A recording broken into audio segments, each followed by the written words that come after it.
Thank you. I have an uncle that has 2 DUIs and is in the process of petitioning his green card. My question is, will his green card be approved since he resolved the case and the charges were dropped?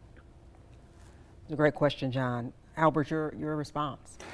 Well, it depends on how if he pled guilty to the offenses, and also if he took a pretrial diversion or he did deferred adjudication.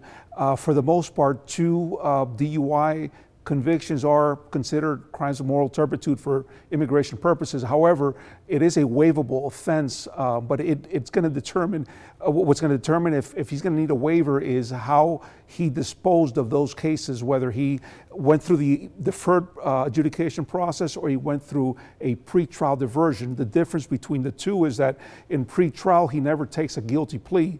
And for immigration purposes, in order for there to be a conviction, there has to be a guilty plea. So it just depends on how he resolved the 2 DUI cases. So I've got a question for you, Albert. Since you said that there's a distinction between those 2 items, let's say somebody, not just a DUI, but let's just say somebody commits some crime.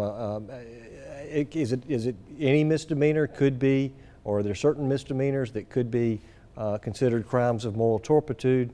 And if so, is it a situation where someone should not just, if they're looking to file immigration papers, is it a situation where they probably need to contact someone like yourself, a studied immigration lawyer, to say, okay, well, look, if you do it this way, we're going to get to the same place. But if you do it this way, you're going to harm your chances. But if you do it this way, you may help your chances. Can you talk about that for just a second? Sure. It's very important if a person has a criminal case that they consult with both a criminal defense lawyer and an immigration lawyer. There's certain crimes that are considered crimes of moral turpitude for immigration purposes and others that are not. And it also makes a big difference how the case is resolved.